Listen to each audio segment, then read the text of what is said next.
Владата викендов ќе одлучува дали ќе ја продолжи мерката за намалено ДДВ за горивата. Нови антикризни мерки за сега нема и нема конкретна најава. Во услови на нови геополитички тензии и предупредување од ММФ за внимателна економска политика, се отвора прашањето дали Македонија реагира соодветно и гради отпорна економија. Во тема на денот разговарам со економистот Зоран Јовановски. Добро вечер, благодарам што сте со нас. Добро вечер, благодарам за поканата. Најпрво глобално, како кризата продолжена на Блискиот Исток ќе влијае на цените на енергенсите и на храната во светот? Веќе гледаме дека реакцијата се случува. Да, еве вечерва, веста што беше пред да почнеме со разговорот, тоа го кажува.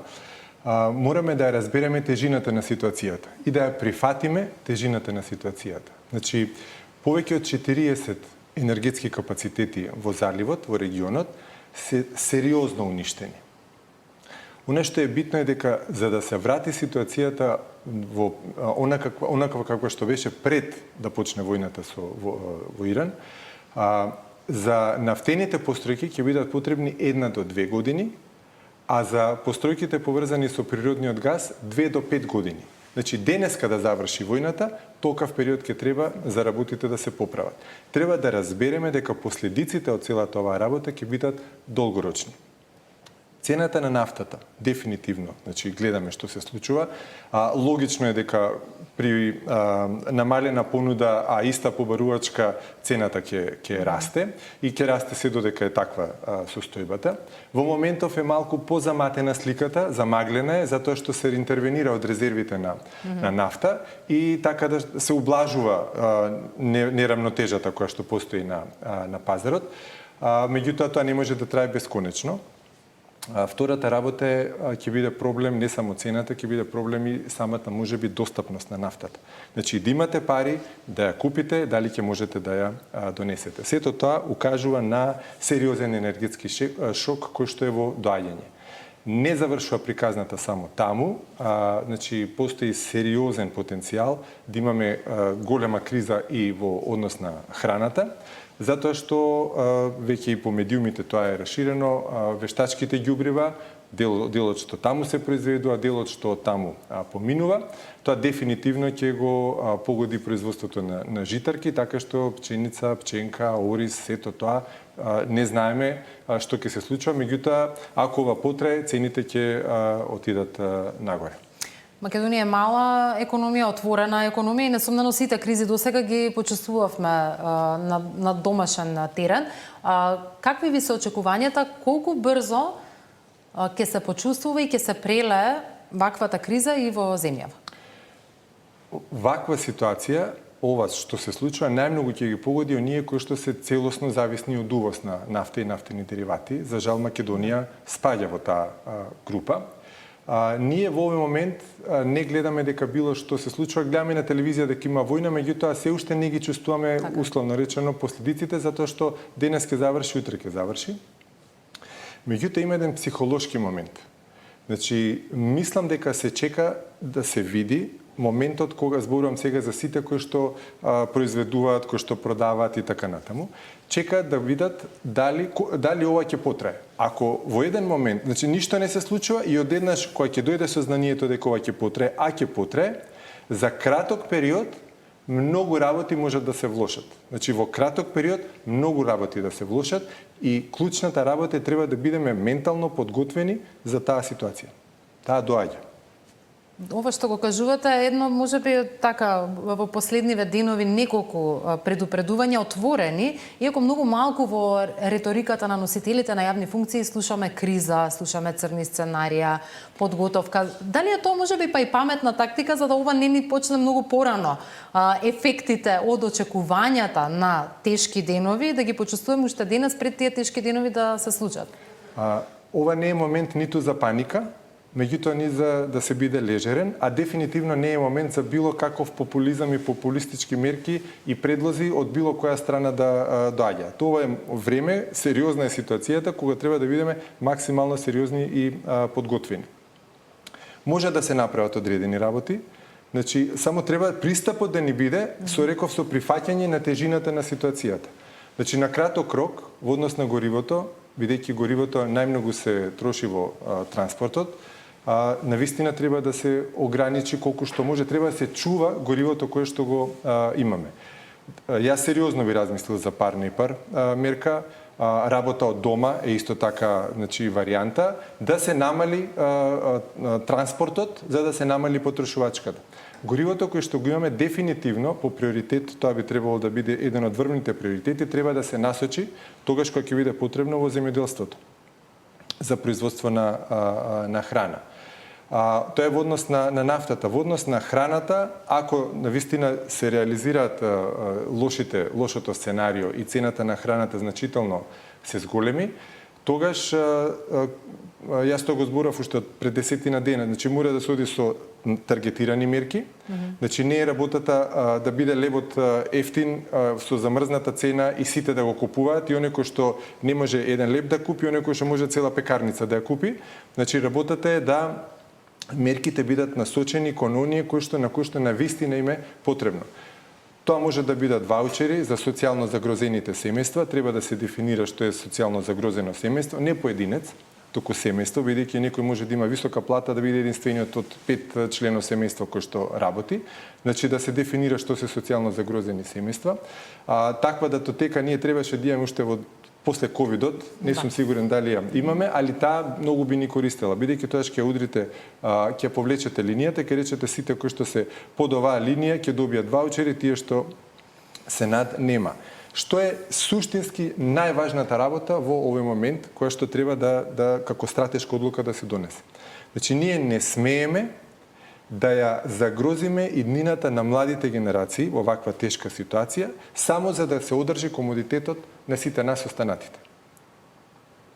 Што сакате да кажете со тоа? Ќе го повторам уште еднаш. Не смееме да ја загрозиме иднината на младите генерации за да си го сочуваме својот комодитет. Не зборувате за задолжувања? Зборувам за тоа дека, значи, цената на нафтата се одржува на одреден начин, мерката ДДВ, горивото и така натаму. Кога ќе погледнете 90% од автомобилите, еден се вози внатре. Значи, мораме да разбереме дека нема влада во светот која што може оваа криза да ја надмине на начин да никој ништо не почувствува, да си живееме ние како ништо да не се случува, а цела светска економија да се тетерави. Значи, мораме да разбереме дека секој од нас ќе мора во процесот да си земе дел од тежината. Едноставно, животот ќе ни биде потежок додека се тоа не помине, мораме тоа да го прифатиме. Да го прифатиме дека тоа е неизбежно во оваа ситуација. Може да се одржи комодитетот. Ако ние се задолжиме многу, секак ќе водат каматните стапки нагоре, капиталот ќе поскапува, поскапо ќе биде задолжувањето, заради тоа што се очекува дека инфлацијата ќе биде повисока во еден подолг временски период и капиталот бара да се оплоди со повисока каматна стапка. Во такви околности, ако ние се задолжиме и си ја држиме вештачки во оваа ситуацијата, на крај сме се задолжили за нешто за што, мислам, не е добра таа ситуација, целиот товар ќе падне на следните генерации.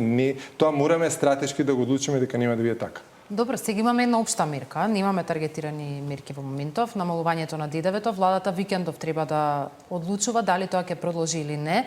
Слушајќи ве, би антиципирала дека сте против општи генерални мерки, но конкретно еве оваа владина мерка, како сметате, има ли позитивен ефект, треба ли да продолжи уште некој временски период? Постојната сега со цената на нафтата, таа може да продолжи уште, да речем, извесен временски период. Јас немам увид во тоа, нели, тоа е државна тајна, какви се резервите на нафта со кои што се интервенира, до кога тие ќе траат, дали е паметно да ги потрошиме цели резерви за да интервенираме за нешто што на подолг рок е неодржливо. Тоа е како да од фрижидерот вадите и си ставате храна на масата да јадете, а не одите во самопослуга, не можете дојдете да купите за да ставите нешто во фрижидерот. Ќе се потрошат во еден момент работите од фрижидерот. Значи мора да го полните фрижидерот. По која цена ќе го полните фрижидерот, тоа е прашањето. Мерката може да остане уште одредено време, меѓутоа пак ќе кажам, значи мора дел од товарот ќе мора да падне на сите нас, да си земеме дел од товарот во оваа ситуација. Инаку долгорочната мерка за вакво нешто, а претходно сакав и друго да кажам, затоа кога зборуваме ние за зелена транзиција, за електрични автобуси, а не за автобуси кои што одат на нафта, значи тоа не се прозаични прашања. Да имавме ние сега само електрични автобуси, ќе ни беше полесно, немаше да зависиме толку од нафта. Долгорочно решение за оваа ситуација е инвестирање во обновливи извори на енергија. Значи, јас да сум сега и да имам 2 милиарди евра, јас ќе ги инвестирам сите 2 милиарди евра во две работи. Едното е зголемување на домашното производство на енергенси, обновливите извори особено, и второ зајакнување на мрежата, за да може таа да го поднесе сето она што дополнително ќе се вклучи во таа мрежа како енергетски капацитет. На тој начин вие зголемувате безбедноста на државата, незината отпорност и не зависите веќе толку од тоа што се случува со цената на нафтата. Какви ви се очекувањата за инфлацијата? Гледаме некои прогнози од Меѓународниот монетарен фонд, гледаме и од домашни аналитичари дека во најдоброто сценарио 3,5% до крајот на годината ќе биде инфлацијата, што е над проекциите кои ги има владата. И како да се издржи тоа кога граѓаните имаат нагризан стандард и од претходните кризи кои ги поминавме, и ковид кризата, војната во Украина, кои ни се научените лекции? Ние од кризата со инфлацијата претходна, значи мислам дека лекцијата не ја научивме до крај. Да не се, мислам, можам јас да се вратам и назад, дел од инфлацијата што имавме до сега беше заради иста ваква ситуација, значи со енергенсите во ковидот, меѓутоа после тоа веќе беше од домашни извори и тие домашни извори преовладаа за да се зголемат инфлаторните очекувања и да завршиме со инфлација ваква каква што е. Не моравме да имаме ваква инфлација во целиот овој временски период. Значи тоа е една работа. ММФ дефинитивно во мисијата, значи на ММФ таа посочува дека и растот ќе забави. Значи добре што таа не вика рецесија ќе имаме, туку дека ќе имаме раст, меѓутоа тој ќе биде малку побавен. Инфлацијата дека ќе биде повисока, тие велат и повисока од дури 4,5 може да биде инфлацијата. Сега тука е клучното прашање, инфлацијата, заштита од инфлацијата тешко. Значи ние социјално ранливите, како што реков, може да добијат ваучери за купување на храна, да си платат дел од сметката за енергенсите. Тоа е тоа, сите останати ќе мора да го поднесеме товарот. ММФ ни прати неколку други пораки, кои што не се само со кризата поврзани. Да, тој посочува дека конкурентноста ни е намалена заради адхок зголемувањето на платите на пензиите. Предлага платите и пензиите во еден временски период да растат во линија со инфлацијата, а ако сакаме реален раст на платите, значи над стапката на инфлација, тоа да биде соодветно нели со стапката на продуктивноста, но тоа е веќе стара приказна која што со години зборувам. Една од главните пораки беше и дека поддршката треба да биде таргетирана, ништо за што и вие зборувавте. Колку Македонија има реален фискален простор за нови интервенции, вакви какви што и вие зборувате и онакви какви што гледаме дека се случуваат во момент? Ова е тешко време. Не знам, да се биде министер за финансии, например, затоа што Министерството за финансии требаше и да покрие некои работи кои што беа од претходното, нели, солидарниот данок да го враќа и така натаму и така натаму. Бројките покажуваат еве денеска, значи соопштение од Министерството за финансии, и бројките покажуваат дека, например, дефицитот што беше за целата година проектиран, тој 2/3 е веќе потрошен во првите 3 месеци. Тоа значи дека многу простор таму нема. Секој денар кој што излегува од буџетот треба 3 пати да се промисли пред да излезе. Таква е оваа ситуација. Најдобро знаат во Министерството за финансии колкав е фискалниот капацитет, меѓутоа мислам дека затоа не е празен муабетот кога се добри времиња, кога се вели во добрите времиња не се троши се што ќе дојде, туку нешто се чува за кој ќе дојдат вакви времиња да може да се интервенира. Во добрите времиња тоа изгледа малку банално вака звучи, ама во овие времиња разбираме колку тоа било како приказното за штурецот и мравката наједноставно. Дали е можно во пракса да се спроведат мерките за кои што вечерва зборуваме? Тие стават политички непопуларни. Видете се, мислам дека обстанокот на економијата, да речеме обстанокот на семејствата, Значи, сето тоа е нешто што ние треба да го... Тоа е врвен приоритет. Има моменти кога некојаш ќе се носат и непопуларни одлуки. Во бизнес секторот непопуларни одлуки се носат на дневна основа, да речам.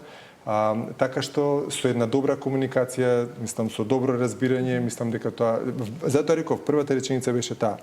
Мораме да ја прифатиме ментално тежината на ситуацијата и мораме стратешки да одлучиме дека секој од нас ќе си преземе дел од тежината, дека нема влада во светот која што може ова целото да го онака мазно да го помине и ние сите да не осетиме дека имало ваква глобална светска економска енергетска криза и можда криза во однос на храната. Зоран Јовановски, во тема на денот, ви благодарам за вечерашното гостување. Благодарам многу.